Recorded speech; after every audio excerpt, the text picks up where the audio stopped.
दुखने का अगर रोग है ना तो भी इसको पी लीजिए, गुड़गा दुखना कम कर देगा। कांधा दुखता है, कमर दुखती है, संधिवात हो गया है, ऊस के रस में चूना मिला के पीजिए, बहुत अद्भुत परिणाम। बार बार काविड़ होता है, ऊस के रस में चूना मिला के पीजिए, और अच्छे परिणाम। नपुंसकता है, शारीरिक कमजोरी है, उसमें भी ये काम करता है। तो मेरा कहना है आयुर्वेद का नियम, सकाळी जेवण नंतर जूस पीने का, तो ऊस का रस सबसे अच्छा। दूसरे नंबर पर संतरे का रस, मौसमी का रस, द्राक्षी का रस, टमाटर का रस, गाजर का रस, और ये जितने भी रस आप पिएंगे सबका पैसा शेतकरी समाज को ही मिलेगा। और शेतकरी समाज को पैसा मिलेगा, शेतकरी समाज श्रीमंत होगा। मेरी आपको एक छोटी सी विनंती है, कुछ और रस आते हैं हमारे देश में बोतल में बंद, वो कभी नहीं पीना, वो सब खतरनाक है। जैसे बोतल बंद, बाटली में बंद एक रस आता है, पेप्सी कोला, एक है Coca Cola, Thums Up, Limca, Citra, Mirinda, mango Frooti, ये सब बाटली में बंद आते हैं ना, और पैकेट में भी बंद आते हैं। ये खराब है, इनको नहीं पीना, क्योंकि इनमें दम नहीं है। आप बोलेंगे क्या दम नहीं है, इनमें है क्या? मैं विज्ञान का विद्यार्थी रहा हूं, और विज्ञान के विद्यार्थियों के ऐसे 14 तरह के केमिकल मिलाए जाते हैं, और ये सब जहर हैं, सभी विष हैं। ये पेप्सी और कोका कोला में तो एक केमिकल मिलाया जाता है, उसका नाम है फॉस्फोरिक एसिड। ये फॉस्फोरिक एसिड से आप जानते हैं क्या बनता है? संडास साफ करने वाला हार्पिक। आपने टीवी जाहिरात देखा? हार्पिक, वो संडास पात्र पे डालो, 2 मिनट में फ्लश करो, झकाझक सफेद कर देता है। वो कैसे कर देता है? उसमें एसिड मिलाया हुआ है जिसको तेजाब कहते हैं, और उसका नाम है फॉस्फोरिक एसिड। वही एसिड पेप्सी कोका कोला में भी मिलाया जाता है। तो एक बार मैंने सोचा कि हार्पिक से अगर संडास साफ हो सकता है तो पेप्सी से भी होना चाहिए, क्योंकि दोनों में एसिड है। तो मैंने मेरे घर में करके देखा। मैंने मेरे घर में क्या किया, 1 महीने तक संडास साफ नहीं किया, खूब गंदा हो गया, एकदम पीला पीला कचरा जमा हो गया। फिर मैं पेप्सी और कोका कोला की बाटली लेके आया और संडास पात्र पे गिराया, और 2 मिनट के बाद पानी से फ्लश किया। संडास पात्र झक्काझक सफेद, एकदम व्हाइट एंड व्हाइट, एकदम नीट एंड क्लीन। वो दिन से मैंने एक जाहिरात शुरू किया है, ठंडा मतलब टॉयलेट क्लीनर। ठंडा मतलब कोका कोला नहीं है, ठंडा मतलब टॉयलेट क्लीनर। अब मुझे बड़ा दुख होता है कि पढ़े लिखे श्रीमंत लोग ये टॉयलेट क्लीनर गटागट पीते रहते हैं। जास्ती एजुकेटेड जास्ती पीते रहते हैं। Engineer, doctor, chartered accountant, manager, professor सब संडास साफ करने वाला पानी पी रहे। किसी के लग्न प्रसंग में जाते हैं ना तो फोकट में मिलता है, तो 2-2, 3-3 बाटली गटकते हैं। और पीने वाले घर में अकेले नहीं पीते, कोई मेहमान आ गया उसको भी पिलाते हैं। एक तरफ कहते हैं अतिथि देवता होता है, देवताओं को ही ठंडा साफ करने का पानी पिलाते हैं। और कुछ अतिथि अपने घर में ऐसे आते हैं जो कहते हैं ठंडा लाओ, माने हमको संडास साफ करने का पानी पिलाओ। मेरी आपको हाथ जोड़कर विनती है, ये Pepsi, Coke, Thums Up, Limca, Citra नहीं पीना, क्योंकि इसमें एसिड है। वो एसिड पेट को जलाता है, एसिडिटी पैदा करता है। और सबसे तकलीफ की बात पता है क्या है? कि आप बाटली खरीदते हैं, वो 10-12 रुपए की आती है, कारखाने में सिर्फ 70 पैसे की बनती है, वो 12 रुपए में आप खरीदते हैं। और ये पेप्सी कोका कोला की बाटली विदेशी कंपनी की है, अमेरिका की कंपनी की है, वो भारत की नहीं है। तो आप अगर 12 रुपए की बाटली खरीदे, 70 पैसा खर्चा होता है, 11 रुपए 30 पैसे मुनाफा होता है परदेशी कंपनी को। उसमें से वो 1 रुपए 1.5 रुपए टैक्स का देके, फिर दुकानदार को 1-8 रुपए देके एक बाटली पर लगभग 8 से 8.5 रुपए कमा के अमेरिका ले जाते हैं। अगर एक बाटली पेप्सी कोला किसी ने पिया, 8 रुपए भारत देश का अमेरिका को दिया। 2 बाटली पिया 16 रुपए दिया, 3 बाटली पिया 24 रुपए दिया। दर वर्षी भारत में पेप्सी कोका कोला की 700 कोटि बाटली बिकती है और दर वर्षी भारत देश का 5,700 कोटि रुपए अमेरिका जाता है। 5,700 कोटि रुपए इतनी बड़ी रकम है कि अगर इससे सोना खरीद लिया जाए तो बीड़ जिले के एक एक गांव की सड़क सोने से बन सकती है। इतनी बड़ी रकम हम अमेरिका को देते हैं, क्या पीकर? संडा साफ करने वाला पानी, Pepsi Cola, Coca Cola, Thums Up, Limca, Citra. तो मेरी आपको विनती है, नहीं पीना ये पेप्सी कोक। मैंने मेरे जीवन में ये देखा है कि जो पढ़े लिखे एजुकेटेड है ना, वो ही पीते हैं पेप्सी कोका कोला। जो अनएजुकेटेड है, कभी पढ़ने के लिए नहीं गए, वो उसका ही रस पीते हैं। इसका मतलब क्या है? अनएजुकेटेड है, इंटेलिजेंट है, और एजुकेटेड है, मोस्ट इडियट है। ठंडा साफ करने का पानी पी रहे हैं, दूसरों को भी पिला रहे हैं, देश का पैसा विदेश में भेज रहे हैं और शेतकरी समाज को गरीब बना रहे हैं। तो आयुर्वेद का नियम जो मैंने बता दिया उसको ध्यान रखना है। सकाळी जेवण नंतर ज्यूस पीना, दुपारी जेवण नंतर ताक पीना, रात्रि जेवण नंतर दूध पीना। जूस पीना तो सबसे अच्छा ऊस का, 2 नंबर पे संतरे, मौसम्मी, फिर उसके बाद गाजर, टमाटर, फिर जो भी फल मिले उसका। अभी दूसरा नियम, आयुर्वेद का दूसरा नियम, अष्टांग हृदयम का दूसरा नियम, पानी कैसे पीना। पहला नियम हो गया जेवण नंतर 1 तास के बाद पानी पीना। जेवण पूर्व पीना है तो 48 से 50 मिनट पहले पीना। जेवण मध्य पीना है तो 2 अन्न का भोजन अगर कर रहे हैं तो 1 अन्न खाने के बाद दूसरा खाने के पहले थोड़ा सा पीना। जेवण नंतर तत्काल कुछ पीना है तो दोपहरी ताक पीना है, सकाळी जूस पीना है, रात्रि को दूध पीना। अब दूसरा नियम मैं बताने जा रहा हूं वो ये कि पानी कैसे पीना। तो आयुर्वेद में कहा गया है पानी को घूट घूट भर के पीना, सिप सिप करके पीना। जैसे चाय पीते हैं ऐसे पानी पीना, जैसे कॉफी पीते हैं ऐसे पानी पीना।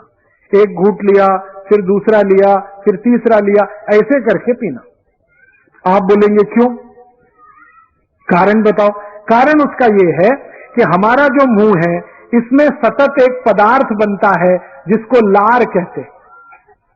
अंग्रेजी में हम उसे स्लाइवा कहते हैं, सैलिवा कहते हैं, मराठी और हिंदी में लार कहते हैं। ये जो लार पदार्थ है ये आपके शरीर का बहुत महत्वपूर्ण पदार्थ है। क्या करता है ये पदार्थ पेट में अंदर जाता है तभी भोजन का पाचन शुरू होता है। इसका अंदर जाना बहुत जरूरी है और ये अंदर जाने के लिए सबसे आसान है, पानी के साथ ये जाएगा। और ये लार जो है ना सतत बनता है, हर सेकंड बनता है। आप सो जाते हैं फिर भी ये बनता रहता है। तो आप अगर पानी घूट घूट पिएंगे, थोड़ा थोड़ा करके पिएंगे तो बार बार लार पानी के साथ मिलके अंदर जाएगा। और ये लार जो है क्षारपण होता है, क्षारीय होता है, एल्कलाइन होता है। और हमारे पेट में जो है ना अम्ल बनता है, एसिड बनता है। तो आयुर्वेद शास्त्र कहता है कि पेट में एसिड बनता है, मुंह में क्षार बनता है। क्षार और अम्ल को मिलाते रहो तो दोनों एक दूसरे को निष्प्रभावी करते हैं, न्यूट्रल करते हैं। और जिनके पेट में क्षार और अम्ल दोनों मिले, लार और अम्ल मिले, वो जिंदगी में बीमार पड़ ही नहीं सकते। तो बार बार लार पेट में जाए इसके लिए पानी घूट घूट पीना। पानी पीने का तो सबसे अच्छा तरीका है थोड़ा पानी लेना, मुंह में भरना,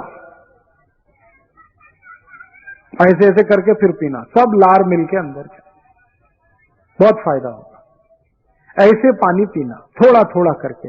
अभी हम गटागट पानी पीते हैं, लोटे पे लोटा, एक ऐसे ऐसे पूरा उतार, बहुत गलत तरीका है वो। अब फिर मैं आपको एक प्रमाण देना चाहता हूं। सभी पक्षी और पशुओं को देखिए वो पानी कैसे पीते हैं।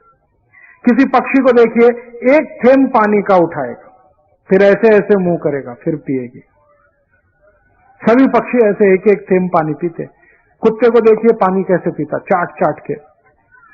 शेर है, चीता है, कुत्ता है, ये बिल्ली है, सब पानी को चाट के पीते हैं। क्यों? आयुर्वेद का नियम उनको माहिती है। हाँ, जबकि वो कॉलेज में नहीं पढ़ते, स्कूल नहीं जाते, कोई उनका मेडिकल प्रोफेसर नहीं है, फिर भी माहिती है। कहां से आया?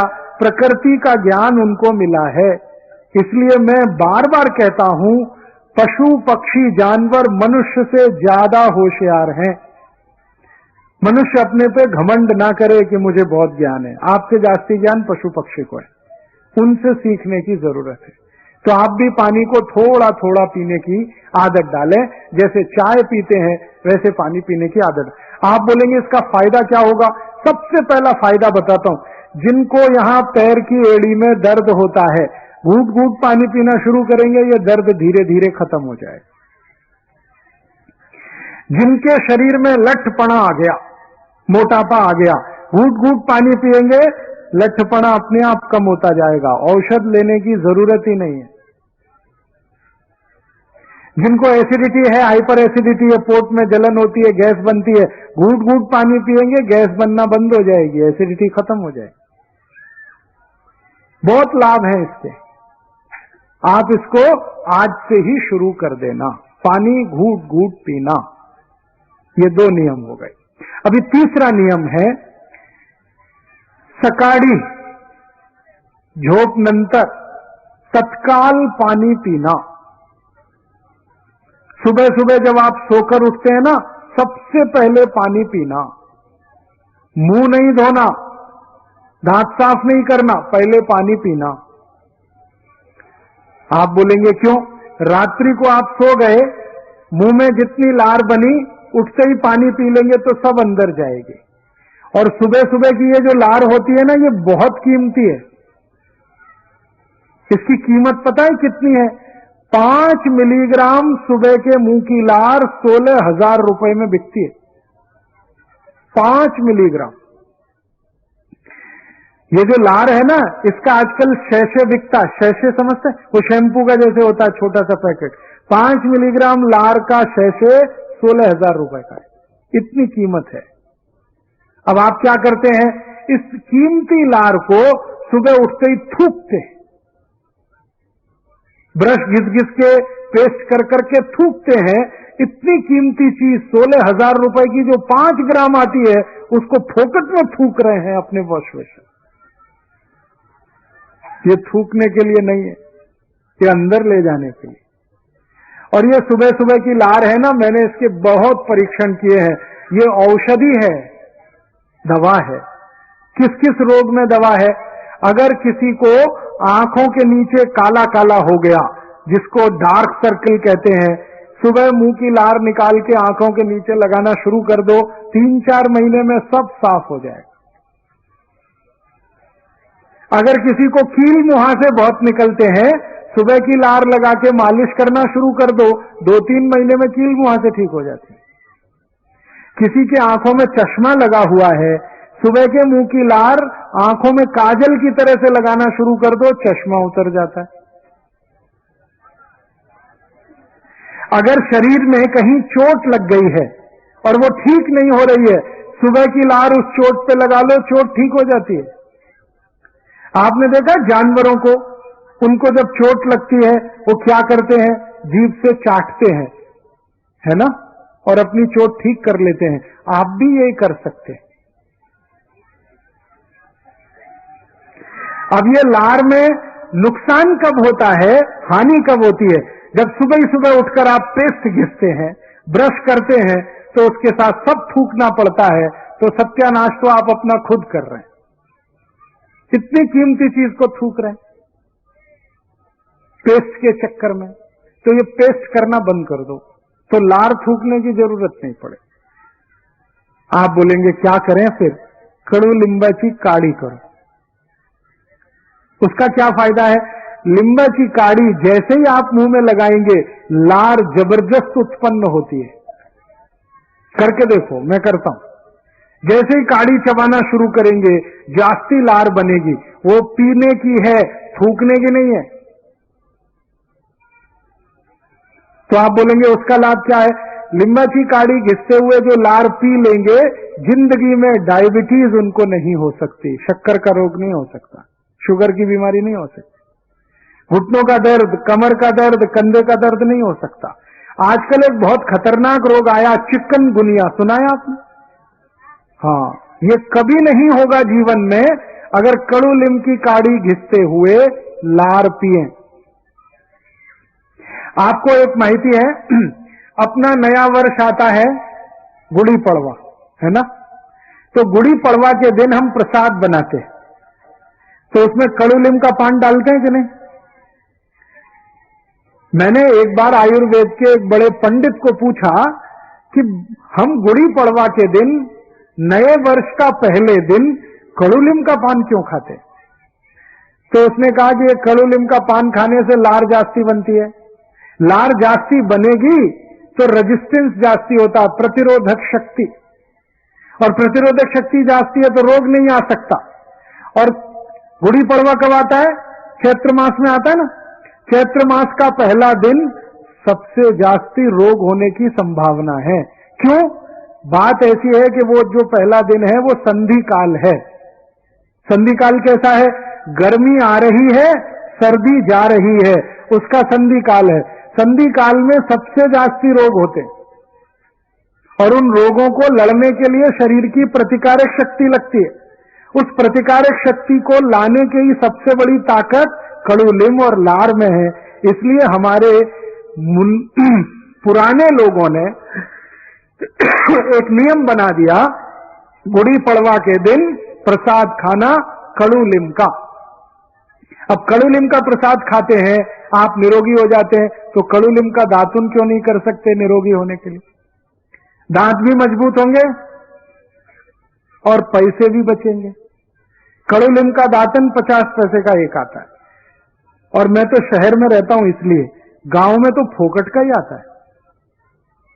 कड़ू नीम का दातुन टैक्स फ्री है, कॉस्ट फ्री है, साइड इफेक्ट नहीं है, एक्सपायरी डेट बिल्कुल नहीं,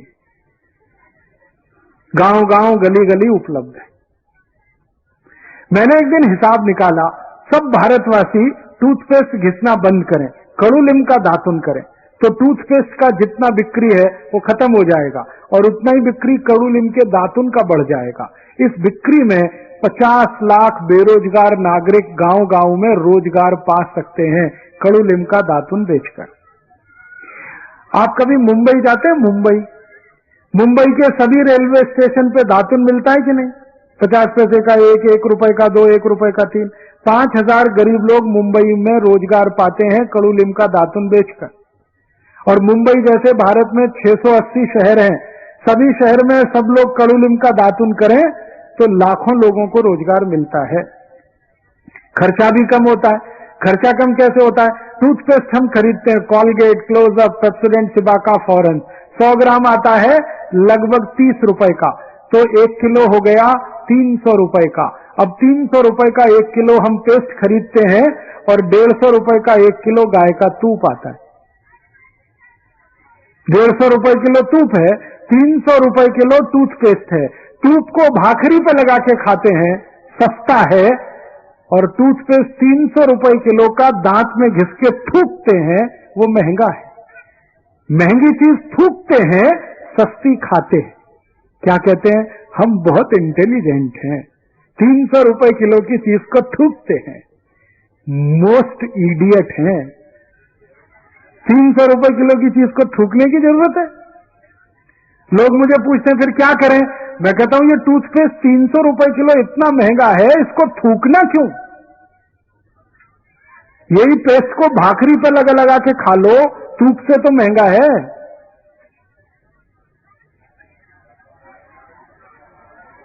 और लोग टीवी का जाहिरात देख देख के कॉलगेट, क्लोजअप, पेप्सोडेंट खरीद के ला के दांत में घिसते हैं। इसका 2 नुकसान, एक तो पैसे की बर्बादी, दांत खराब, क्योंकि ब्रश से घिसेंगे तो मसूड़े सब खलास हो जाएंगे, दांत कमजोर हो जाएंगे। इसलिए मेरी हाथ जोड़कर विनती है, पेस्ट बंद कर दो, कॉलगेट क्लोजअप जरूरत नहीं। उसका और एक कारण बताता हूं, ये जो कॉलगेट क्लोजअप टूथपेस्ट है ना, इसको आप जब घिसते हो तो इसमें झाग बनता है, फोम। मराठी में क्या कहते हैं? फेस। फीण कहते हैं फेस। फेस फेस बहुत बनता है। आपको माहिती है, बहुत लोगों को मैं पूछता हूं आप कॉलगेट क्यों करते हैं, तो कहते हैं इसमें फेस बहुत बनता है। तो मैं कहता हूं सबसे ज्यादा फेस तो शैम्पू में बनता है, उससे भी जास्ती फेस शेविंग क्रीम में बनता है। तो शेविंग क्रीम क्यों नहीं कर लेते फिर आप? शैम्पू क्यों नहीं घिस लेते अपने दांत में? फेस के लिए ही अगर पेस्ट कर रहे हैं तो।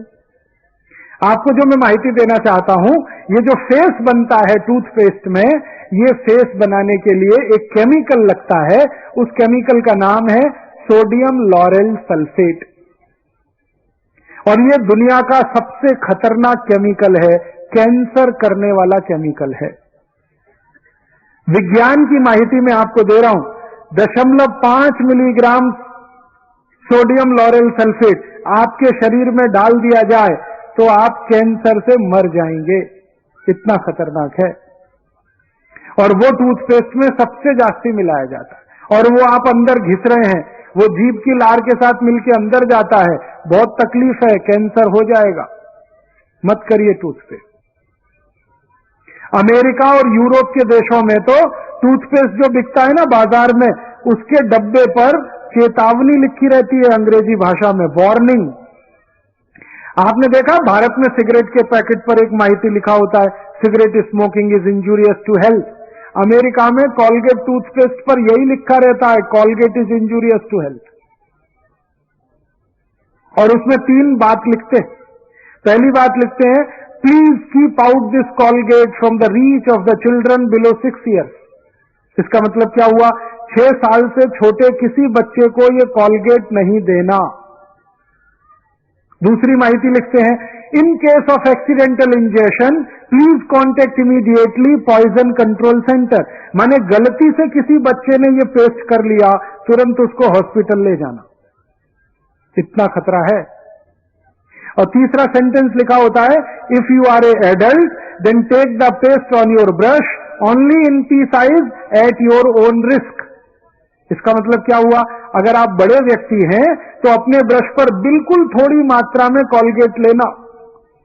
क्यों? क्योंकि ये कैंसर करता है, खतरनाक है। अब भारत में क्या होता है, टीवी जाहिरात आता है तो कहते हैं ब्रश भर के लेना, अमेरिका में कहते हैं बिल्कुल थोड़ा सा लेना।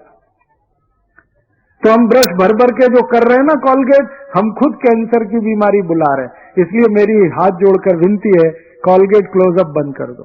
और एक माहिती देता हूं, ये जो कॉलगेट क्लोजअप जैसे टूथपेस्ट है ना, इनको बनाने के लिए जो केमिकल लगता है, वो एक केमिकल है डाइकैल्शियम फॉस्फेट। ये डाइकैल्शियम फॉस्फेट आता है मरे हुए जानवरों की हड्डियों में।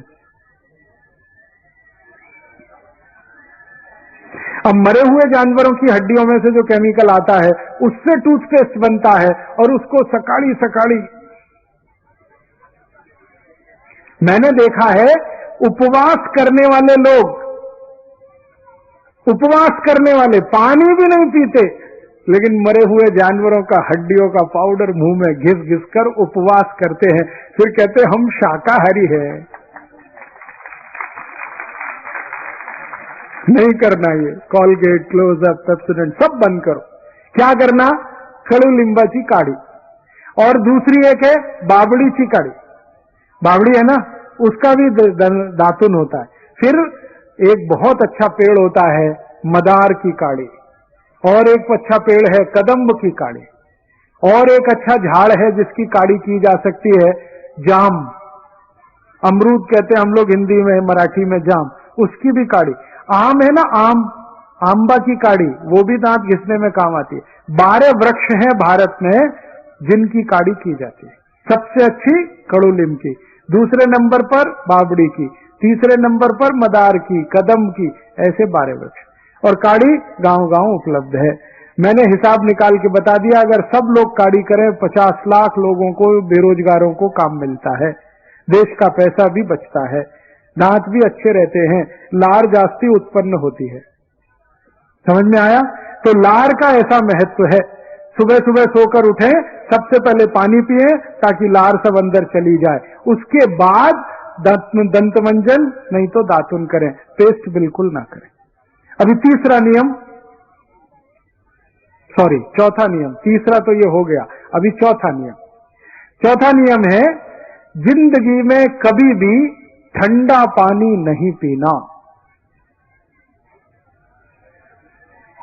ठंडा पानी, कोल्ड वाटर, आइस वाटर कभी नहीं पीना। फ्रिज का रखा हुआ पानी, बर्फ डाला हुआ पानी कभी नहीं पीना। क्यों? ये जो ठंडा पानी है, गाढ़ पानी है, ये बहुत तकलीफ देता है। कैसे? आपका पोट तो गर्म है और पानी तो ठंड है, गाढ़ है। अब ठंड पानी गर्म पोट में डालेंगे तो झगड़ा होगा। क्या? या तो पानी पोट को ठंडा करेगा या पोट पानी को गर्म करेगा। अगर मान लीजिए पानी ने पोट को ठंडा कर दिया तो पोट के ठंडा होते ही हृदय ठंडा होता है, हृदय के ठंडा होने के बाद मस्तिष्क ठंडा होता है, मस्तिष्क के ठंडा होने के बाद पूरा शरीर ठंडा होता है और शरीर के ठंडे होने के बाद राम नाम सत्य होता है। आपको मालूम है? और राम नाम सत्य जब होगा तो घर के बाहर आपको फेंक देते हैं, रखते नहीं। जो घर आपने बनाया लाखों रुपए कर्जा लेके, उस घर में आपका शरीर ठंडा होते ही रखते नहीं, बाहर लेके जाओ, बाहर लेके जाओ, जल्दी करो। कितनी बेइज्जती है ठंडे शरीर। जिस शरीर को गर्म रहने पर लपट लपट के रोते हैं, ठंडा होते ही छोड़ देते हैं उसको। तो क्यों करना चाहते हैं अपने शरीर को ठंडा गार पानी पी के? नहीं पीना। अब एक विज्ञान की माहिती मैं आपको देना चाहता हूं। जब बहुत गार पानी आप पिएंगे, ठंड पानी पिएंगे, तो क्या होगा? पोट पानी को गर्म करेगा। अब पोट पानी को गर्म करेगा तो पोट को गर्म करने के लिए ऊर्जा चाहिए। जैसे स्वयं पाक घर में कोई भी चीज गर्म करने के लिए एलपीजी गैस लगती है ना, वैसे पोट में पानी गर्म करने के लिए रक्त लगता है, खून। तो जब आप बहुत गाढ़ पानी पीते हैं तो सारे शरीर का रक्त पोट में आता है पानी को गर्म करने के लिए। अब रक्त की जरूरत है मस्तिष्क को, लेकिन वो आ गया पोट में। रक्त की जरूरत है हृदय को, वो आ गया पोट में। क्या करने के लिए? पानी को गर्म करने के लिए। तो मस्तिष्क को रक्त की कमी आ गई, हृदय को रक्त की कमी आ गई, तो मस्तिष्क में कभी भी पैरालिसिस हो जाएगा, ब्रेन हेमरेज हो जाएगा, हृदय घात कभी भी हो सकता है। इसलिए गाढ़ पानी नहीं पीना, ठंड पानी नहीं पीना, फ्रिज का रखा हुआ पानी, बर्फ डाला हुआ पानी गलती से भी नहीं पीना। और एक माहिती देना चाहता हूं, जब बहुत गाढ़ पानी पीते हैं, बहुत ठंड पानी पीते हैं, तो पोट में एक आंत होती है, बड़ी आंत, लार्ज इंटेस्टाइन कहते हैं हम लोग अंग्रेजी। तो बड़ी आंत का सारा रक्त आ जाता है पोट में पानी को गर्म करने। अब बड़ी आंत ऐसे होती है, खुले हुए पाइप की तरह से। जैसे ही गाढ़ पानी पीते हैं ये बंद हो जाती है, ऐसे हो जाती है, संकुचित हो जाती है। और आपको मालूम है, बड़ी आंत में से ही हमारा सारा गंदगी, मल, संडास निकलता है। अगर ये बंद हो गई, संकुचित हो गई, तो मल नहीं निकलेगा, संडास नहीं निकलेगा, तो मलबद्धता, कोष्ठबद्धता की समस्या शुरू होगी, जिंदगी आपकी नरक हो जाएगी। जिनको मलबद्धता है, कोष्ठबद्धता है, उनको बवासीर, मूलव्याध, भगंदर, घुटने दर्द, कमर दर्द सब होता है। इसलिए पोट साफ रहना जरूरी है, संडास नियमित रूप से होना जरूरी है। वो तभी होगा जब बड़ी आंत खुली रहे, अगर ये बंद हो गई तो नहीं होगा। तो गाढ़ पानी पी के इसको बंद मत करिए, नहीं तो त्रास होगा। अब मैं आपको एक और माहिती देता हूं, इसमें हंसने का नहीं, लेकिन ध्यान से सुनने का। अमेरिका में और यूरोप में लोग बहुत गाढ़ पानी पीते हैं, ठंड पानी। अमेरिका के लोग तो इतने मूर्ख हैं, पानी को फ्रिज में रखेंगे, 5-6 दिन ठंडा होगा, फिर निकालेंगे, फिर बर्फ डालेंगे, फिर पिएंगे। इतना ठंड पानी पीते हैं। दुष्परिणाम क्या होता है? सबकी बड़ी आंत ऐसे बंद है, तो सवेरे जब संडास घर में जाते हैं, 2-2 तास बाहर ही नहीं आते, अंदर ही बैठते। मैं उनको पूछता हूं, तुम करते क्या हो 2 तास संडास घर में? वो कहते हम व्रत पत्र पढ़ते हैं, न्यूज़पेपर पढ़ते हैं, मैगजीन पढ़ते हैं। क्यों पढ़ते हैं? इंतजार करना पड़ता है, मल निकलता ही नहीं, संडास होती नहीं। और कोई अमरीकी संडास घर में घुस गया ना, तो अंदर आप जरा ध्यान से सुनो तो करेगा लेकिन वो नहीं उतरती। क्योंकि बंद है। जास्ती देर वो नहीं उतरती ना, तो वो गाना गाना शुरू करता है, मेरे सपनों की रानी कभी आएगी।